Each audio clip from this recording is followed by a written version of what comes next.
स्वागत है आपका अपने YouTube चैनल अवस्था एकेडमी पे। तो मेरे प्यारे बच्चों, सेशन को शुरुआत करने से पहले एक बार लाइक सब्सक्राइब शेयर जरूर कर दीजिएगा। ये कहना ना पड़े, ताकि जितना मैं मेहनत कर रहा हूँ ताकि उसका फल भी मुझे मिले, इतना तो आशा है आप लोगों से। तो चलिए, काव्य खंड हिंदी पाठ 1 से 13 VVI प्रश्न उत्तरों का संग्रह में ला दिया हूँ। आइए देखते हैं। इससे पहले अगर आपने गद्य खंड के सभी प्रश्नों का उत्तर नहीं देखा है तो जाकर वीडियो को देख सकते हैं। कवि ने अपनी एक आंख की तुलना दर्पण से क्यों की है, आइए जानते हैं। महाकवि जायसी ने अपनी एक आंख की तुलना दर्पण से इसलिए की है कि दर्पण जिस प्रकार स्वच्छ और निर्मल होता है, ठीक उसी प्रकार कवि की आंख है। कोई माँ अ, कोई माँ व्यक्ति अपनी छवि जिस प्रकार साफ एवं स्पष्ट रूप से दर्पण में देख पाती है, ठीक उसी प्रकार कवि की आंख भी स्वच्छता और पारदर्शिता का प्रतीक है। एक आंख से अंधे होकर भी कवि काव्य प्रतिभा से युक्त हैं, अतः वह पूजनीय है, वंदनीय है। कवि अपनी निर्मल वाणी द्वारा सारे जनमानस को प्रभावित करता है, जिसके कारण सभी लोग कवि की प्रशंसा करते हैं और नमन करते हैं। जैसे छवि वैसा ही प्रतिबिंब दर्पण में उभरता है, ठीक उसी प्रकार कवि की निर्मलता और लोक कल्याणकारी भावना उनकी कविताओं में दृष्टिगत है। हो गए पहले के क्वेश्चन। आइए सेकंड क्वेश्चन जानते हैं। आपके फर्स्ट सेकंड देना चाहिए तो थर्ड डाला गया है, कोई बात नहीं। आइए इसको सेकंड कर दीजिए। और कर्बक में कलंक, कांच और कंचन का क्या अर्थ है? 3 क्वेश्चन है, कलंक, कांच और कंचन। आइए जानते हैं। अपनी कविताओं में कवि ने कलंक, कांच और कंचन आदि शब्दों का प्रयोग किया है। इन शब्दों की कविता में अपनी अलग अलग विशेषताएं हैं। कवि ने इन शब्दों के माध्यम से अपने विचारों को अभिव्यक्ति देने का कार्य किया है। जिस प्रकार काले धब्बे के कारण चंद्रमा कलंकित तो हो गया, फिर भी अपनी प्रभा से जग को आलोकित करने का काम किया। जिस प्रकार प्रभा के आगे चंद्रमा का काला धब्बा ओझल हो जाता है, ठीक उसी प्रकार गुणीजन की कृतियों के सामने उनका एकाध दोष लोगों के नजरों में से ओझल हो जाते हैं। कंचन शब्द के प्रयोग करने के पीछे कवि की धारणा है कि जिस प्रकार शिव त्रिशूल द्वारा नष्ट किए जाने पर सुमेरु पर्वत सोने का हो गया, ठीक उसी प्रकार सज्जनों के संगति से दुर्जन भी श्रेष्ठ मानव बन जाता है। संपर्क और संसर्ग में ही यह गुण निहित है, लेकिन पात्रता भी अनिवार्य है। जहाँ भी कवि ने गुण कर्म की विशेषता का वर्णन किया है, यहाँ भी कवि ने गुण कर्म की विशेषता का वर्णन किया है। कांच शब्द की सार्थकता भी कवि ने अपनी कविताओं में स्पष्ट करने की चेष्टा की है। बिना धड़िया में, जैसे सोना गलाने के पात्र में कच्चा सोना गलाया जाता है, उसे धड़िया कहते हैं, गलाए कांच असली स्वर्ण रूप प्राप्त नहीं कर सकती। यानी बिना कच्चा को गलाए वह असली सोना नहीं प्राप्त कर सकता। ठीक उसी प्रकार संसार में किसी मानव को बिना संघर्ष, तपस्या और त्याग के श्रेष्ठता नहीं पाया जा सकता है, वह महान नहीं बन सकता है। आइए, रक्त के लेई का क्या अर्थ है? यहाँ लेखक ने रक्त के लेई के रूप में यह बताने की चेष्टा की है कि उसने अपनी कथा के विभिन्न प्रसंगों को किस प्रकार एक ही सूत्र में बांधा है। कवि कहता है कि मैंने अपने रक्त के लेई बनाई है, अर्थात कठिन साधना की है। यह लेई, यह साधना प्रेम रूपी आंखों से अवलित की गई है, आंसुओं से अवलित की गई है। कवि का व्यंग्यार्थ है कि इस कथा की रचना उसने कठोर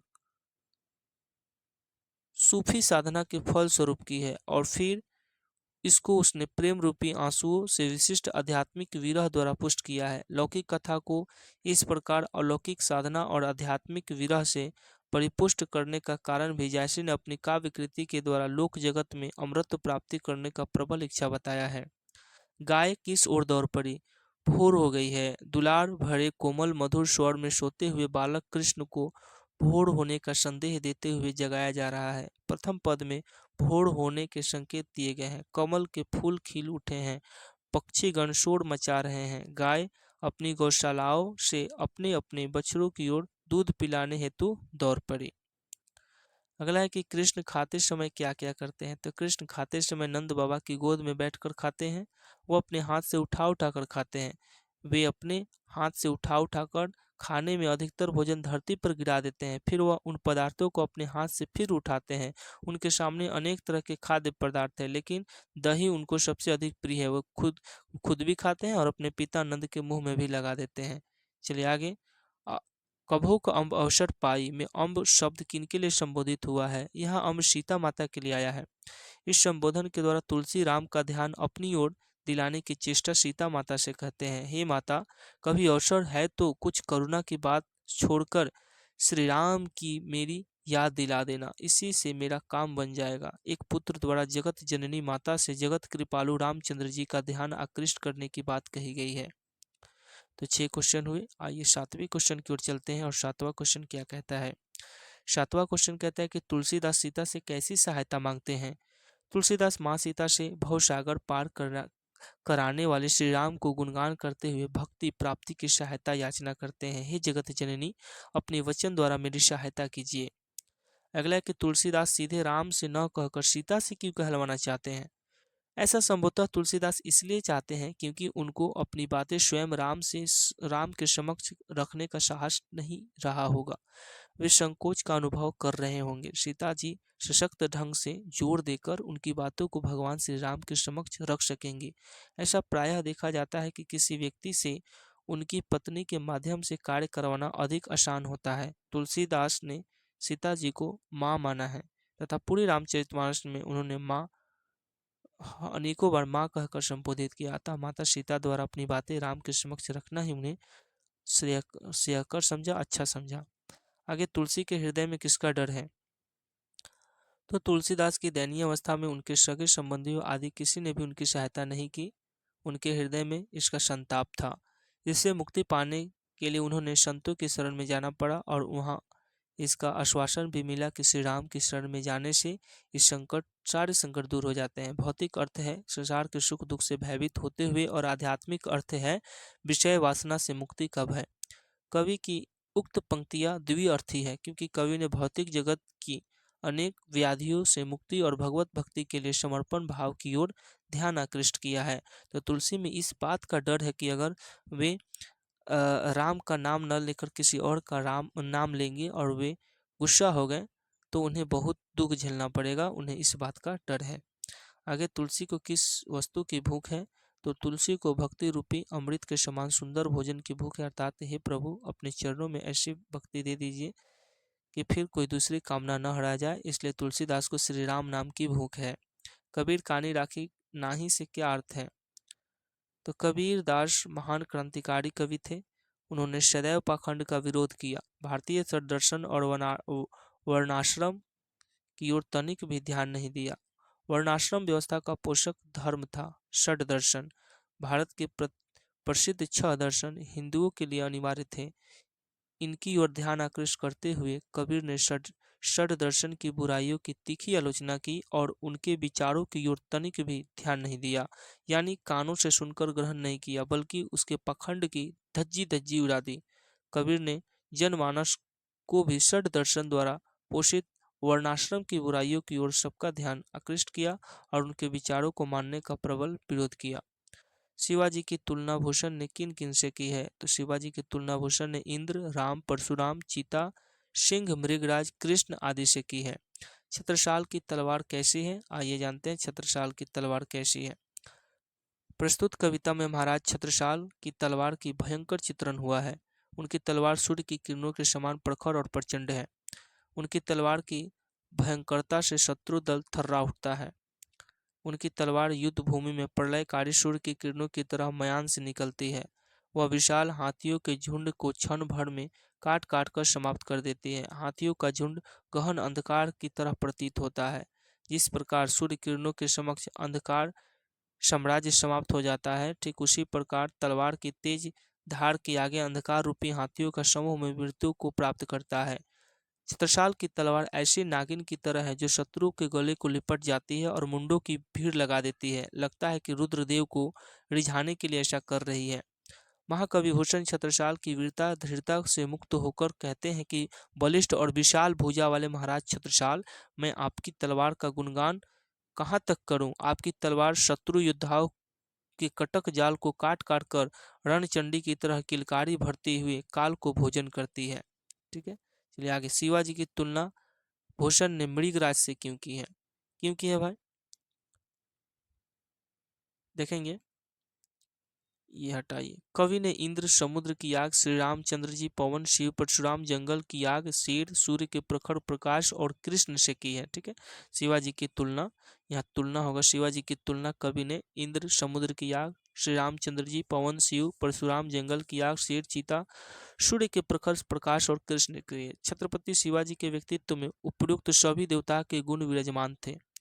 जैसे उपरोक्त सभी अंधकार, अराजकता, दंभ, अत्याचार को दूर करने में सफल हैं, ठीक उसी प्रकार महाराज अर्थात शेर के रूप में महाराज शिवाजी मलेच्छ वंश के औरंगजेब से लोहा ले रहे हैं। वे अत्याचार और शोषण दमन के विरुद्ध लोकहित के लिए संघर्ष कर रहे हैं। छत्रपति का व्यक्तित्व एक प्रखर राष्ट्रवीर, राष्ट्रचिंतक, सच्चे कर्मवीर के रूप में हमारे सामने दृष्टिगत होता है। जिस प्रकार इंद्र द्वारा यम का, वराग्नि द्वारा जल का और घमंडी रावण का दमन श्री राम करते हैं, ठीक उसी प्रकार शिवाजी का व्यक्तित्व है।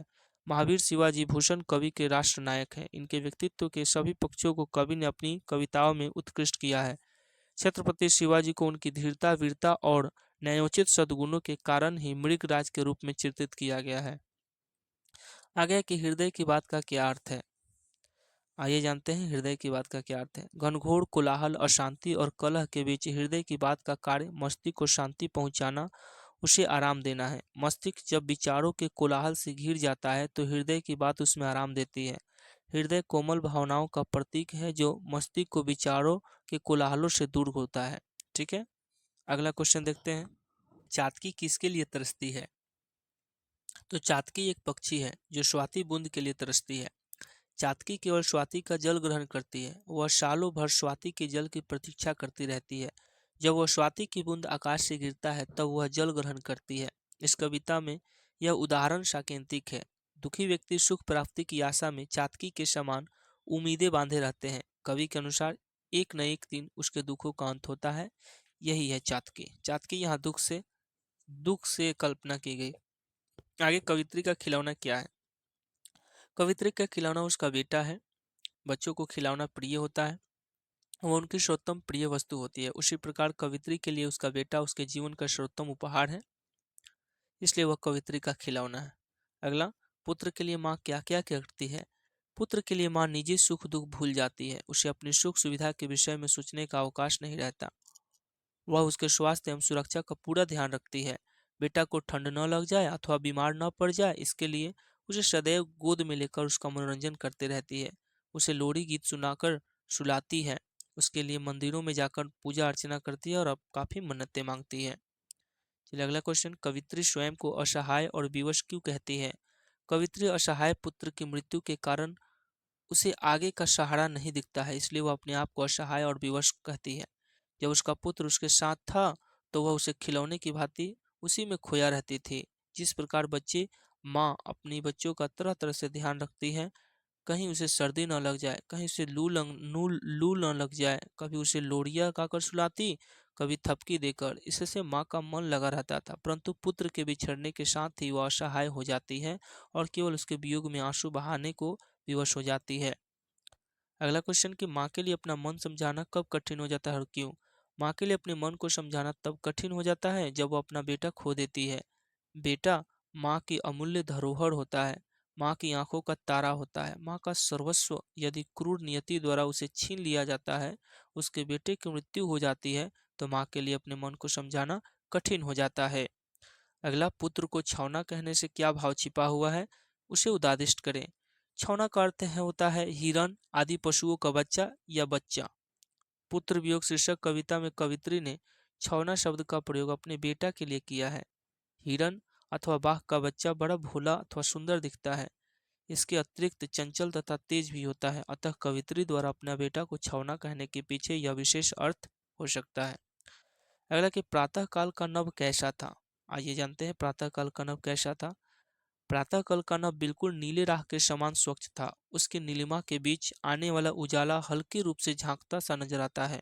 प्रातः काल की उस बेला में आकाश नीले राख सा लगता है। चलिए अगला क्वेश्चन देखें।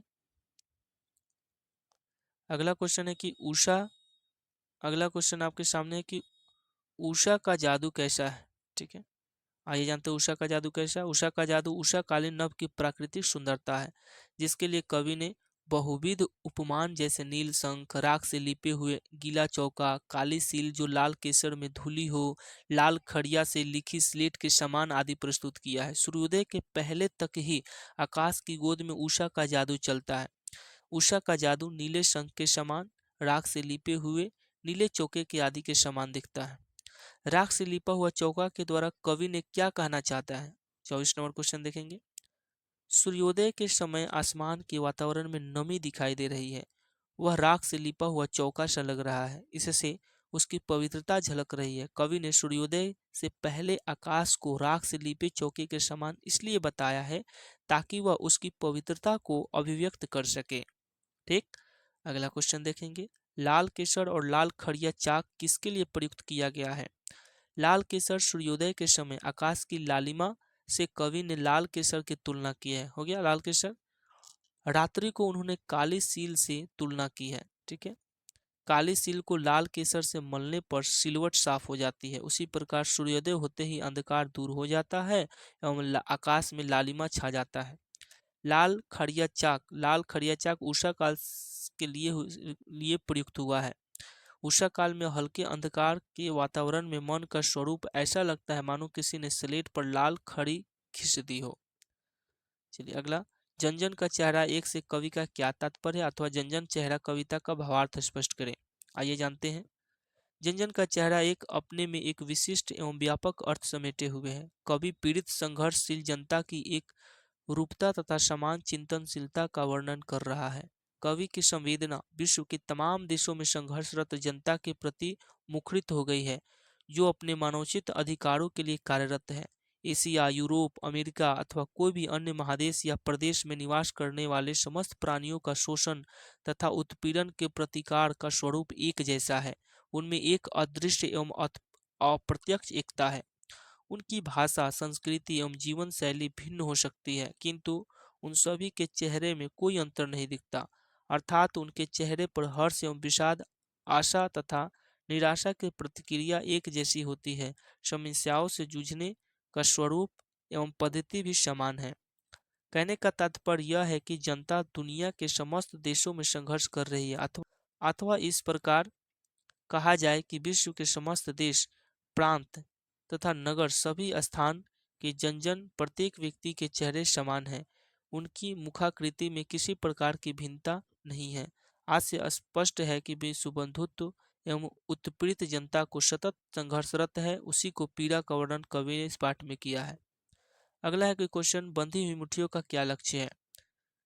कवि बंधी हुई मुट्ठियों के लक्ष्य के माध्यम से जनता की ताकत का एहसास कराना चाहता है, जो किसी भी विपरीत परिस्थितियों को अपने अनुकूल कर सकती है। यह ताकत इतनी ताकतवर होती है कि जन शोषक शत्रु को सत्तायुक्त कर सकती है, हटा सकती है।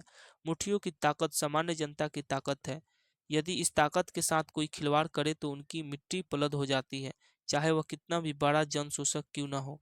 जब तक ताकत क्रुद्ध होती है तो अपनी ज्वाला में जलाकर राख कर देती है। अतः कवि बंधी मुठिया के माध्यम से जन शोषक को इसे न टकराने की नसीहत देता है। अगला है, दानव दुरात्मा से क्या अर्थ है? पूरे विश्व की स्थिति अत्यंत भयावह, दरुण तथा आरोजक हो गई है। दानव और दुरात्मा का अर्थ है जो अमानवीय कृत्यों में संलग्न रहते हैं, जिनका आचरण पार्थिव होता है, उन्हें दानव कहा जाता है। जो दुष्ट प्रकृति के होते हैं उन्हें दुराचारी प्रकृति के होते हैं, उन्हें दुरात्मा कहते हैं। वस्तुतः दोनों में कोई भेद नहीं है, एक ही सिक्के के दो पहलू हैं, ये सर्वत्र पाए जाते हैं। अगला है कि प्यार का इशारा और क्रोध का दुधारा का क्या अर्थ है? प्यार का इशारा और क्रोध का दुधारा से कवि का अर्थ है कि चाहे वह यानी जनता जिस देश में निवास करती हो, उनके प्यार का इशारा यानी मानवतावादी दृष्टिकोण कल मुक्ति बोध की कविता का सारांश लिखे। कविता का कहना चाहिए एक होता है। चलिए, प्यार का इशारा और क्रोध का दुधारा फिर से देखते हैं। प्यार का इशारा और क्रोध का दुधारा से कवि का अर्थ है कि चाहे वह यानी जनता के जिस देश में निवास करती हो, उनके प्यार का इशारा यानी मानवतावादी दृष्टिकोण कल मुक्तिबोध की कविता का सारांश लिखें। कविता का कहना चाहिए एक होता है, उसमें किसी प्रकार का बदलाव नहीं होता। ठीक उसी प्रकार जब शोषक वर्ग के खिलाफ क्रोध की धारा उबल जाती है तो वह दो नहीं बल्कि एक समान नजर आती है। ठीक है। इसको कहीं और से भी क्वेश्चन का आंसर आप देख सकते हैं, ठीक है ना। तो हमको तो हमारे अनुसार से थोड़ा सा अजीब लगता है, फिर भी आप देख लीजिएगा। क्वेश्चन बैंक में दिया होगा तो इसका आंसर लिख लीजिएगा, ठीक है। प्यार का इशारा और क्रोध का द्वारा एक या मॉडल सेट में ये इंपॉर्टेंट है क्वेश्चन। चलिए आगे देखते हैं। ज्वाला कहाँ से उठती है? कवि ने इसे अतिक्रुद्ध क्यों कहा है? ज्वाला एक उद्गम स्थान, मानसिक तथा हृदय के अंतर की ऊष्मा है। इसका अर्थ होता है कि जब मस्तिष्क में कोई कार्य योजना बनती है तो हृदय की गहराई में उसके तीव्र उत्कंठा की भावना निर्माण होती है।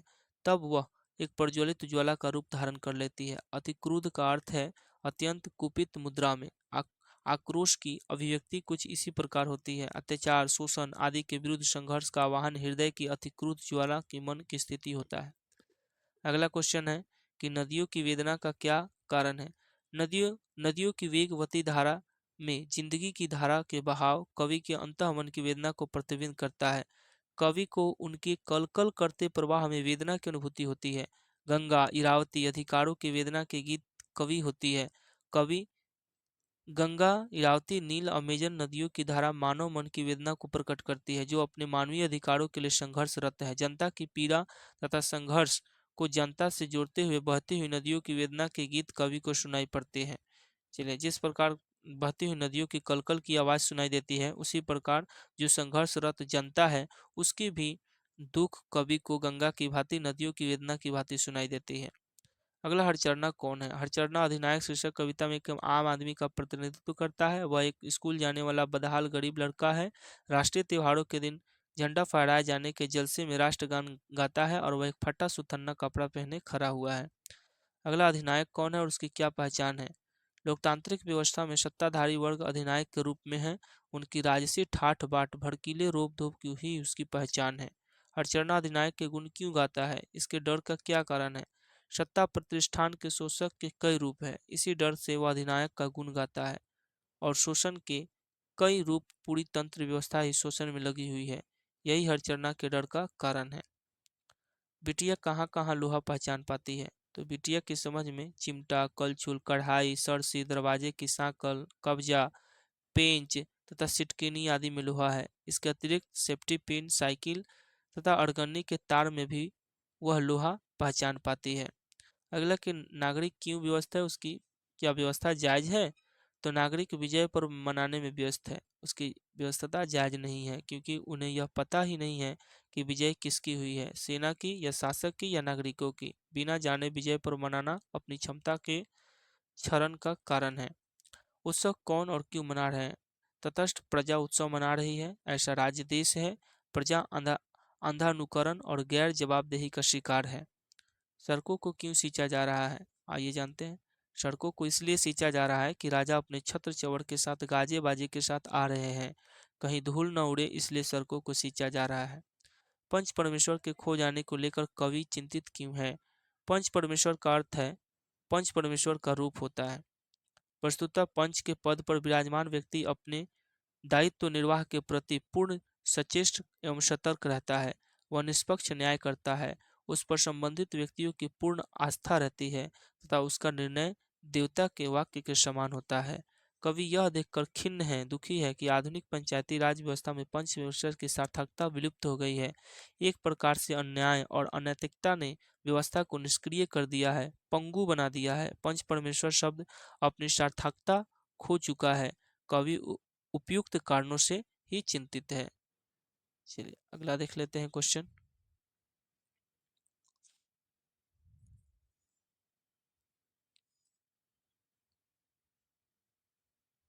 अगला क्वेश्चन है कि सर्कस का प्रकाश बुलवा किन कारणों से भरा होगा? आइए जानते हैं इसका उत्तर क्या हो सकता है। सर्कस का प्रकाश बुलवा किन कारणों से भरा होगा? सर्कस में प्रकाश बुलवा दूर दराज के क्षेत्रों में रहने वाले लोगों को अपनी ओर आकृष्ट करता था।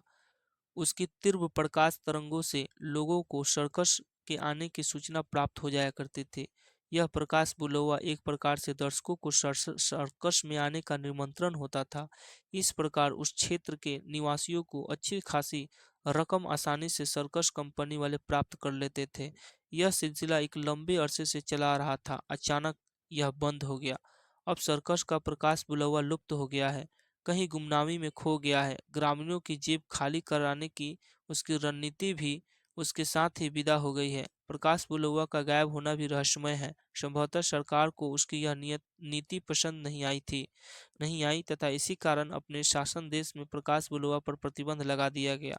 अब सर्कस प्रकाश बुलुआ का सहारा नहीं ले सकता। कवि का कथन है कि सर्कस का प्रकाश बुलुआ तो कब का मर चुका है ना। चलिए, ये नहीं लिखना है, आगे देखते हैं। धवल धूल का क्या अर्थ है? तो चलिए, धवल धूल का अर्थ जानते हैं। गांव की धूल को चंदनवर्णी कहने के पीछे कवि का आशय है कि जिस प्रकार चंदन चिकनाई, सुगंध और शीतलता देता है, ठीक उसी प्रकार कवि के गांव की धूल, जिसका रंग चंदन के समान है, जिससे ऐसी सुगंध निकल रही है, उसका स्पर्श चांदनी, सुगंध और शीतलता प्रदान कर रहा है। ऐसा कहकर वह अपने गांव को खासियत बता रहे हैं। ठीक है।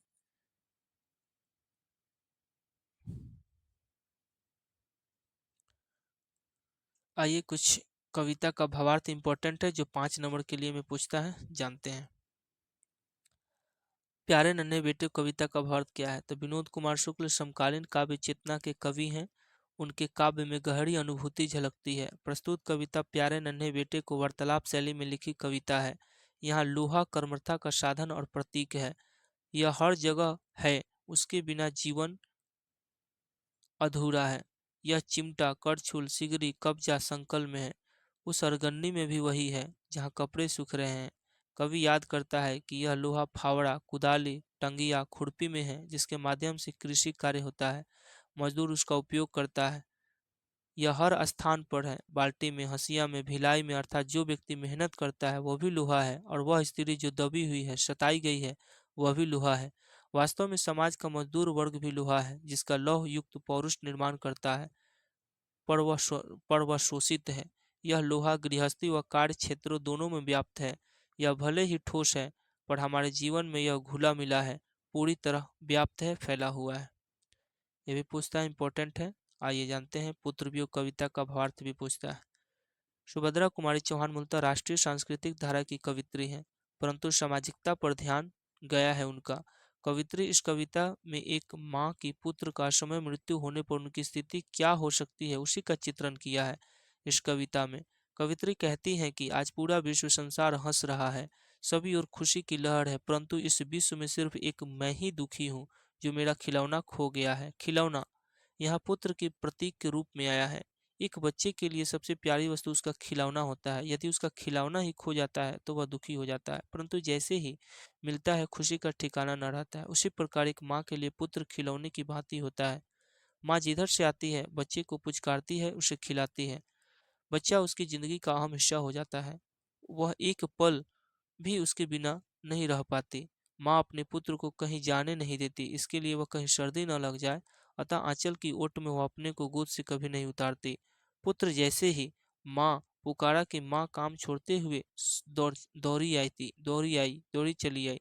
ये पंक्तियां माँ का पुत्र के प्रति अगाध प्रेम को दर्शाती है।